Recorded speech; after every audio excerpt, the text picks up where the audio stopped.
안녕하세요. 시아버지의 광적인 집착 때문에 남편과 헤어진 30대 여성입니다. 제 나이 25살이 되던 해에 아버지가 돌아가셨고 2년 후 어머니도 돌아가셨습니다. 아버지가 폐암이셨는데 어머니께서 그런 아버지를 오랫동안 간병하셨거든요. 그나마 초반에는 집안 형편이 그렇게 나쁘지는 않아서 간병인도 쓰고 했었는데 치료다 뭐다 돈 들어갈 일이 많아지니까 나중엔 상황이 여의치가 않아서 결국엔 어머니께서 고생을 많이 하셨지요. 제가 돕는다고 돕긴 했으나 어머니가 하신 바에 비하면 세 발의 피에 불과했을 테고요. 아무튼 사정이 그렇다 보니 어머니께서는 정작 당신 스스로는 돌보지 못하셨던 모양입니다. 아버지가 돌아가시고 얼마 지나지 않아 어머니도 심상찮은 증세들을 보이셨거든요. 제 고집과 등살에 못 이겨 어머니께서 모처럼 건강검진을 받게 되셨는데 거기서 암 진단을 받게 될 줄은 저는 어머니 건강을 걱정하면서도 설마 암일 거라곤 상상도 못했기에 저나 어머니나 충격이 무척 컸지요. 어머니께서는 암 진단을 받고 정확히 9개월 만에 세상을 떠나셨습니다. 아버지 때와 달리 제대로 치료도 받지 못하셨어요. 그나마 하나 있던 집을 담보로 대출까지 끌어다 아버지 치료에 쏟아부었던 터라. 게다가 친정부모님은 두 분 다 보육원 출신이셨기에 도움을 요청할 만한 친척도 한 명 없었지요. 저 역시 외동딸이었기 때문에 많은 일들을 혼자 처리해야 했고 이래저래 참으로 서글픈 상황이었네요. 어머니 휴대폰에는 몇 안 되는 지인들의 연락처가 있었고 그분들만 모시고 간단히 장례를 치렀습니다. 마음을 제대로 추스릴 새도 없이 평소와 다름없이 출근을 했습니다. 어려서부터 소심하고 낯을 많이 가리던 저는 원래 주변 사람들한테 아쉬운 소리를 하는 데 있어 익숙하지 않았어요. 그래서인지 어머니가 돌아가셨다는 이야기도 쉽게 꺼낼 수가 없더라고요. 갑자기 자리를 왜 비웠었냐, 얼굴색은 왜 이렇게 안 좋냐는 동료의 걱정에도 그냥 몸이 안 좋아서 그렇다며 둘러대는 게 전부였달까요. 하지만 제 그런 거짓말을 꿰뚫어본 사람이 있었으니 바로 남편이었습니다. 남편은 저에게 자세한 이유를 캐묻는 대신 말없이 어깨를 내어주는 그런 사람이었어요. 어떻게든 절 웃게 해주려고 그런 건지 평소보다 더 과하게 장난도 치고 어떻게든 제 관심과 주목을 끌어보려고 애를 쓰기도 했지요. 그런 남편을 보고 있으면 고맙기도 하고 동시에 짜증이 나기도 하고 그래도 결국에는 그 모든 행동들이 남편 나름대로의 배려였다는 걸 알게 되었고 이후로는 저도 남편에게 마음의 문을 열었네요. 얼마 지나지 않아 저희 둘의 관계는 진지한 사이로 발전하게 되었습니다. 그런 관계가 1년여 정도 지속되었을 때 남편이 먼저 결혼하자는 이야기를 꺼냈고요. 아무래도 제 상황이 상황인지라 어머님 아버님이 저를 싫어하진 않으실지 결혼을 반대하진 않으실지 걱정을 많이 했습니다. 친정부모님 자리에 앉아줄 어른이 없어 제대로 된 상견례도 할 수가 없었으니까요. 하지만 어머님 아버님의 허락 아래 시댁에 찾아가 인사를 드리는 걸로 상견례 자리를 대신했어요. 비록 결국에는 어머님 아버님 때문에 남편과도 헤어지게 되었지만 두 분을 처음 만났을 때만 하더라도 정말로 친절하고 배려심이 넘치는 분들이다 싶었습니다. 제가 불편해할까봐 그러신 건지 뭐 하나 물어보실 때도 매우 신중하게 그리고 조심스럽게 신경을 써주셨고요. 뿐만 아니라 친정부모님에 대한 이야기가 나왔을 때는 어머님께서 눈물을 보이셨고 아버님께서는 이제 당신들이 저를 친딸처럼 아껴주시겠다며 사랑한다고 말씀해주시기까지 하셨네요. 하지만 산 넘어 산이라더니 저희 앞에 놓인 또 다른 문제는 돈이었습니다. 저나 남편이나 각자의 사정으로 모아둔 돈이 많지가 않았거든요. 친정이 없는 상황에서 시댁 도움만을 받자니 그것도 영 내키지가 않았지요. 남편과 한참을 고민하고 상의한 끝에 저희는 반지하 전셋집에서 시작하기로 했습니다. 어차피 남편이나 저나 집에서는 거의 잠만 잘 듯했기에 큰 문제는 없을 거라고 생각했거든요. 반지하에서 딱 2년만 버티자 그 2년 동안 열심히 돈만 모아서 나오자며 다짐을 했네요. 하지만 반지하 생활이 어느 정도 적응이 되어가던 무렵 문제가 생겼습니다. 집을 알아볼 때부터 가장 걱정했던 것 중 하나가 바로 곰팡이와 누수였는데 결국엔 그 두 가지 모두를 겪게 되었거든요. 지은 지 2년도 안 된 건물인데다 새로 도배까지 싹 되어 있었기에 설마 싶었는데 하지만 아니나 다를까 장마가 시작되기가 무섭게 천장 모서리부터 누수가 발생했지요. 곰팡이는 덤으로 따라왔고요. 하지만 그게 끝이 아니었어요. 곰팡이 때문인지 남편의 상태가 급속도로 안 좋아졌거든요. 온몸에 벌건 두드러기가 올라온 데다 집에 있으면 정말 당장이라도 어떻게 되는 거 아닌가 싶을 정도로 심하게 기침을 해대더라니까요. 결국 보다 못한 제가 남편을 데리고 병원에 갔는데 무슨 이름도 길고 어려운 증후군 증세도 보이고 이대로 두었다간 폐렴에 걸릴 수도 있다는 무서운 이야기를 듣게 되었습니다. 이를 어쩌나 일단은 하루라도 빨리 반지하에서 나와야겠다는 생각뿐이었어요. 집주인에게 연락을 하니 처음엔 저희가 너무 과민 반응하는 거 아니냐며 책임을 피하더라고요.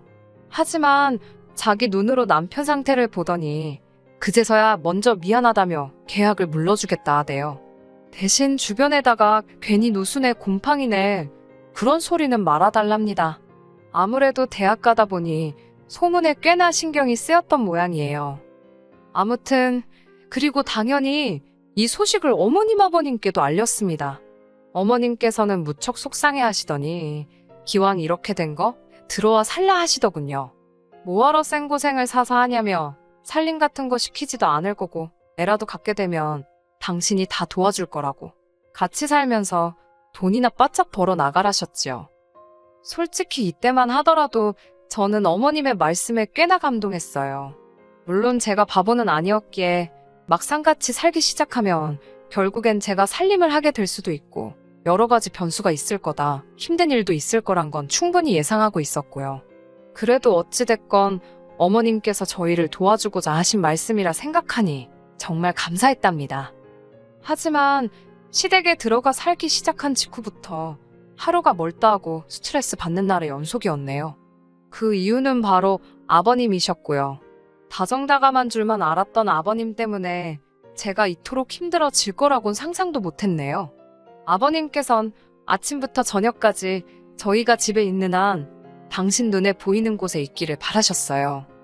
솔직히 말하자면 비록 저희가 어쩔 수 없는 상황 때문에 합가를 하긴 했지만 저희는 여전히 신혼이었잖아요. 단지 잠자리를 이야기하는 것이 아니라 둘이서만 대화도 하고 싶고 둘이서만 쉬고 싶고 둘이서만 하고 싶고 해야 하는 것들이 많은데 둘 다 맞벌이를 하다 보니 결국 뭐가 됐건 간에 둘이 함께하는 시간은 퇴근 후가 전부였지요. 하지만 일단 저나 남편이 집에 도착하면 아버님께선 그렇게 저희를 거실로 불러내셨습니다. 거실에서 같이 TV 보자고. 왜 방에만 있냐고요. 문제는 그렇다고 해서 저희가 보고 싶은 것을 보는 것도 아닙니다. 아버님께서는 당신이 선호하시는 정치색을 보이는 채널만 하루 종일 주구장창 보셨어요. 그게 아니면 미국 레슬링 프로그램이었지요. 저는 그러면 TV 앞에서 소위 멍 때리고 있거나 핸드폰을 하곤 했는데 그걸 또 그렇게 싫어하셨습니다. 같이 TV 보자니까 왜 핸드폰만 들여다보고 있냐며 한 번은 막무가내로 제 핸드폰을 뺏어가기도 하셨지요. 제가 너무 놀라기도 했고 기분도 나빠서 아버님을 쳐다보니 그러니까 하지 말라는 짓을 왜 하냐면서 예의를 지키랍니다. 아버님의 간섭은 이뿐만이 아니었습니다. 어쩌다 남편과 제가 둘이 모임에라도 가는 날이면 아버님이 나서서 저희의 옷차림을 단속하셨어요. 모임의 성격이나 장소에 따라 저희가 어련히 알아서 잘 챙겨 입고 가겠어요. 한 번은 현관에서 신발을 신던 저를 붙들고는 옷을 왜 이렇게 입었냐. 사구려처럼 보인다 어쩐다. 가서 저번에 입었던 걸로 바꿔 입고 와라. 더 짜증이 났던 건 그런 아버님의 행동이 남편이 보기엔 며느리를 너무 예뻐해서 그러는 것 같답니다. 심지어 정말로 저희가 모임에 가는 건지 아니면 당신만 따돌리고 둘이서 어디 놀러라도 가는 건 아닌지 그걸 감시하려고 몰래 저희 뒤를 밟으신 적도 있답니다. 저는 놀라다 못해 소름이 다 끼치던데 정작 남편은 아버님이 은퇴하시고 집에만 계시니 심심해서 저러신가 보다며 다음에는 아버님도 모시고 같이 어디 놀러라도 가자고 하더라고요. 제가 황당해서 어머님 계시지 않냐, 두 분 사이가 나쁜 것도 아닌데 도대체 왜 이러시는지 모르겠다 하니까 남편도 그러면 어머님도 모시고 가자는 뚱딴지 같은 소리나 하더라니까요. 그러다 제가 그 집에서 나와야겠다고 결심을 하게 된 결정적인 사건이 터졌습니다. 같이 살기 시작하고 얼마 지나지 않아서부터 아버님께서는 저를 딸내미라고 부르기 시작하셨습니다. 그러면서 당신에게 아빠라고 부르고 어머님께 엄마라고 부르길 바라는 눈치셨어요. 실제로 제 주변의 시집간 친구들 중에도 자기 시부모님께 아빠 엄마라고 부르는 친구들도 있긴 하지만 이상하게 전 그 말이 입에서 나오지 않더라고요. 돌아가신 부모님께 괜히 죄송스럽기도 했고 뭐라고 말로 정확히 표현할 수는 없었지만 불편했어요. 그래서 안 했습니다. 그런 와중 하루는 아버님께서 친구분들과 저녁 약속이 있다 하셨습니다. 그날따라 남편은 야근으로 늦는다고 했고 어머님은 진작에 주무신다 하셨기에 아버님의 연락을 받고 저 혼자 마중을 나갔지요. 아주 늦은 시간도 아니었는데 아버님께서는 꽤나 취하신 듯 했습니다. 저를 보시더니 우리 딸내미가 아빠 마중 나왔네 그러시는데 제가 성격이 능글맞지가 못해서 떨떠름하게 웃기만 했어요. 그랬더니 아버님께서 너는 나를 무시하냐며 갑자기 주먹으로 제 머리를 쥐어박으셨어요. 제가 너무 놀라서 아버님을 쳐다보니 뭘 잘했다고 쳐다보냐며 한 대 더 쥐어박으시더라고요. 어처구니가 없고 너무 화가 나서 아버님 왜 이러시냐고 저도 모르게 소리를 질렀습니다. 그러자 아버님께서도 저더러 저 눈깔 좀 보라며 그 말을 하시는 아버님 표정이 얼마나 살벌하던지 놀란 제가 쟁걸음으로 먼저 도망치듯 집으로 들어갔습니다. 곧바로 아버님이 뒤따라 들어오는 소리가 들렸는데 제 심장이 터질 것처럼 빠르게 뛰대요. 집에 어머님이 계신다는 걸 알면서도 아버님의 존재 자체가 너무 무섭게 느껴졌어요. 아버님과 간발의 차로 제가 먼저 방문을 잠그니 아버님께서 너 이리 좀 나와보라며 너는 아빠 알기를 우습게 아냐고 고래고래 소리를 지르셨습니다. 덜덜 떨리는 손으로 남편에게 전화를 거는 그때 아버님의 소란에 어머님이 잠에서 깨셨는지 어머님 목소리가 들렸어요. 어머님께서 이게 다 무슨 일이냐며 방문 너머로 저에게 물으셔서 아버님이 무서워 죽겠다 했습니다. 그러자 어머님이 아버님께 한 소리를 하시는 듯 했는데 뒤이어 어머님의 악하는 소리와 함께 쿵소리가 들렸습니다. 그리고는 바로 또 뭔가 던져지고 깨지고 아무래도 두 분이 싸우시는 것 같았지요. 남편에게 빨리 집에 오라고 아무래도 아버님이 어머님을 때리시는 것 같다 하니까 남편이 무슨 일 있었냐고 묻더라고요. 저는 그런 걸 설명할 시간이 어딨냐고 아버님이 무서워서 내가 방에 숨었더니 어머님이 아버님한테 나 대신 한마디 해주시려다 저렇게 된 것 같다고 했어요. 솔직히 당시의 기억이 아주 선명하지는 않아요.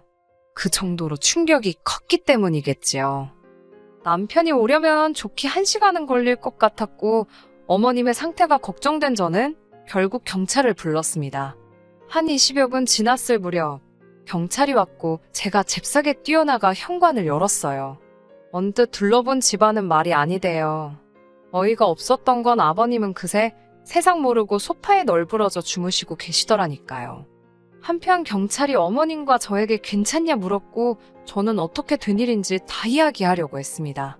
하지만 어머님께서 저더러 조용히 하라는 듯 눈치를 주시더니 별일 아니라며 경찰을 돌려보내시대요. 경찰이 돌아가기가 무섭게 남편도 도착을 했습니다. 저는 어머님과 남편에게 아버님께서 내 머리를 2대나 때리셨다. 그리고는 갑자기 비속어를 쓰시며 나에게 겁을 줬다고 좀 전에 있었던 일을 자세히 털어놓았어요. 그런데 제 이야기를 다 들으신 어머님께선 전부 다 제 잘못이랍니다. 아버님께서 딸이 없어서 저랑 친해지고 싶어 하시는데 제가 안 받아주니까 속이 상해 그러시는 거라나요. 아니, 엄연히 며느리와 시아버지의 관계인데 왜 어거지로 부녀 사이 흉내를 내려 하시는 거냐. 나는 너무 불편하다 했습니다.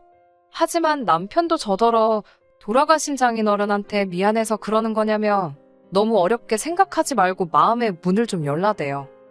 다음날 아침이 되도록 저는 잠을 이룰 수가 없었습니다. 너무나 태어난 어머님의 반응도 충격적이었고 그런 어머님을 조금도 걱정하지 않는 듯한 남편의 태도에도 할 말이 없었어요. 무엇보다도 무조건 제가 잘못했다고 저를 나쁜 사람으로 몰아가는 게 어찌나 야속하던지 그렇게 복잡한 머릿속을 정리하려고 애쓰고 있는 와중에 어머님이 저더러 아버님 해장국을 좀 끓이라셨어요. 그리고 당부하시기를 아버님 일어나시면 무조건 죄송하다 하랍니다. 아침밥상이 다 차려지자 아버님께서 느릿느릿 안방에서 나오셨습니다. 아버님께서는 여전히 노여움이 다 풀어지지 않으셨는지 저를 없는 사람 취급하시더라고요. 그런데 잠깐이었지만 아버님이 저를 무시하시니까 그게 너무 편하고 좋더라고요.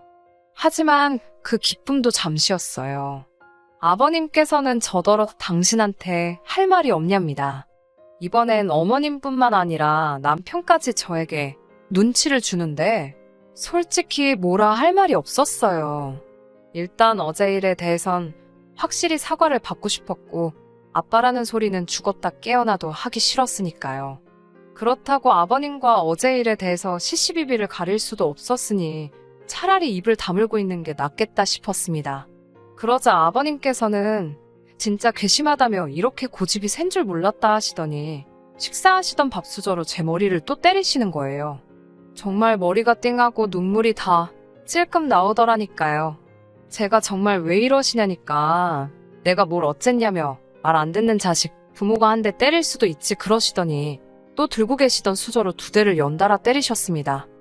그렇게 얼떨결에 3대를 맞고 나니까 기분 진짜 더럽더라고요.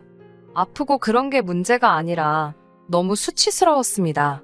저는 아버님께 적당히 좀 하시라고 소리를 꽥 질렀습니다. 아버님이 무슨 자격으로 저를 때리시냐고 지금부터 제 털끝 하나라도 건드리시면 폭행으로 신고할 거라 했지요. 그러자 남편이란 사람이 한다는 소리가 저더러 적당히 좀 하랍니다. 왜 주는 사랑을 받지를 못하냐면서 다른 집 며느리들은 시부모한테 사랑받고 싶어 안달이라는데 저는 뭐가 그렇게 불만이냐고요. 제가 남편에게 이게 무슨 사랑이냐고 따졌습니다. 당신 뜻대로 안 되면 쥐어받고 수저로 때리고 이게 상식적으로 말이 되냐고요. 그러자 남편이 한다는 소리가 어른이 좀 그럴 수도 있는 거 아니냐는데 돌아가신 부모님 생각이 절실하더군요.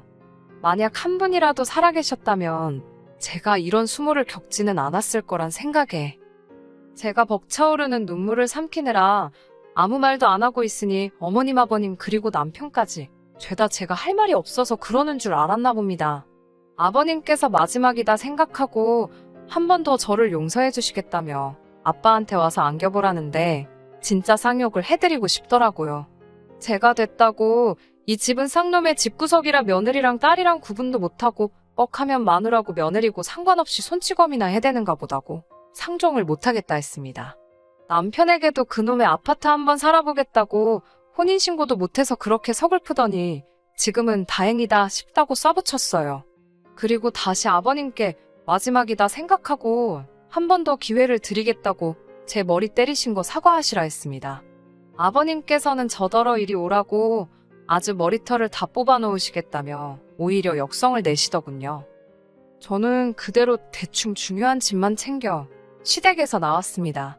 어머님께서 그러고 나가면 다시 못 들어온다고 하시길래 걱정 마시라 했어요. 남편도 그제서야 아버님이 억지 쓰시는 건 자기도 알지만 다 늙은 양반 괜히 기분 상하게 할 필요가 뭐 있냐고 적당히 맞춰드리면서 살잡니다.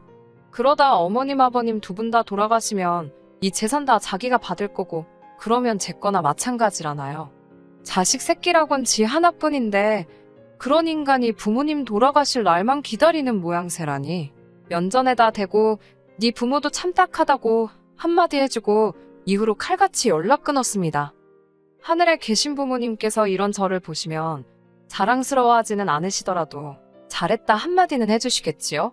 이제는 아무렇지 않은 듯 사연을 적어보냅니다만 솔직히 지금 이 순간 부모님이 너무 보고 싶네요. 어쨌든 이제 다시 새로운 시작이다 생각하고 씩씩하게 살아보겠습니다. 끝까지 들어주셔서 감사합니다. 오늘의 사연은 여기까지입니다. 구독과 좋아요, 알람 설정 부탁드리고 더 좋은 사연으로 다시 찾아뵙겠습니다. 감사합니다.